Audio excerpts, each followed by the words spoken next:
je tenais ici à rassurer la population du Sud Kivu et la population congolaise en général que contrairement à la campagne médiatique qui est l'armée numérique de l'ennemi, qui cherche à tout faire pour intoxiquer la population disant qu'il y a une grave insécurité dans la province Sud Kivu, eh bien, il n'en est pas le cas.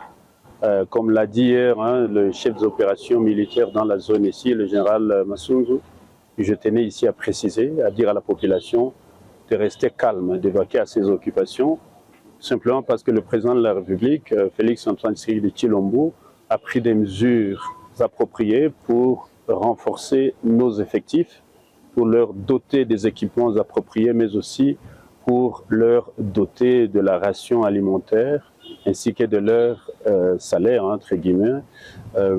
Tout est arrivé, tout est distribué correctement et donc il n'y a vraiment pas de quoi craindre.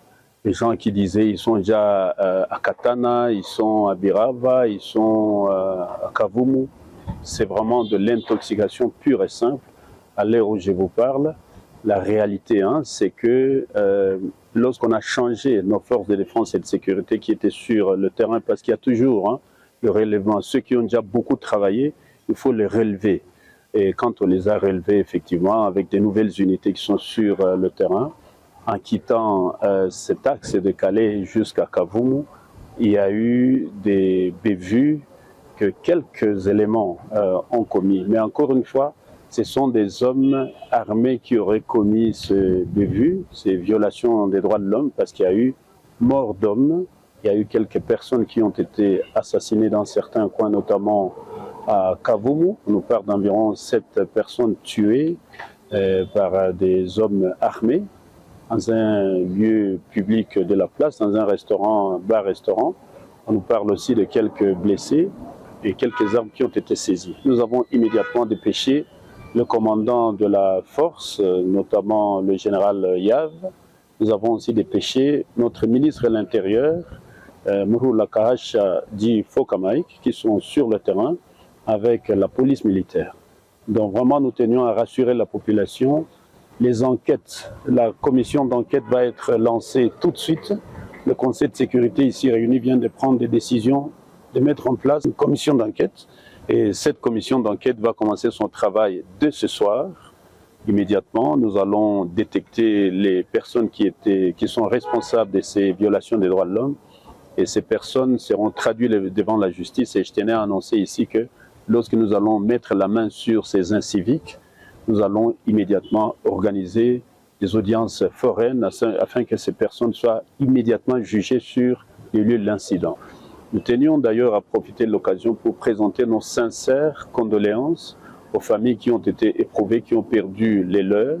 Nous tenions aussi à envoyer un message d'encouragement, de soutien à toute la population, mais aussi et surtout à nos éléments des FRDC, aux éléments burundais qui nous appuient, mais aussi aux jeunes patriotes qui sont avec nous.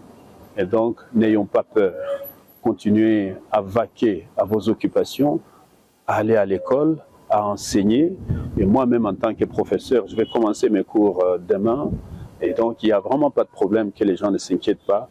Il y a l'intoxication, mais on ne doit pas céder à l'intoxication de l'ennemi. Voilà un peu ce que je voulais passer comme message avec le Conseil de sécurité restreint ici réuni. Mais pour le reste, on ne peut pas ici affirmer que ce sont des membres de nos forces de défense et de sécurité. Ça peut aussi s'agir des éléments isolés, des bandits, des criminels qui profitent de l'occasion pour acheter une arme et voilà, commencer à terroriser la population. Et donc l'enquête nous dira qui est responsable de ces violations des droits de l'homme et que cela ne se répète plus. Nous venons de terminer ce Conseil de sécurité spécial pour régler cette question. Nous avons renforcé nos éléments là-dessus. Et s'il y a des inciviques au sein de l'armée qui ont commis des bévues, qui les commettent, nous allons mettre la main dessus et tous les dispositifs sont déjà en place. Tous les militaires qui rentrent de front sont cantonnés dans une base militaire précise. Ils sont encadrés, ils ont de la ration, ils ont des moyens, tous les éléments, le chef de l'État a donné tous les moyens qu'il faut.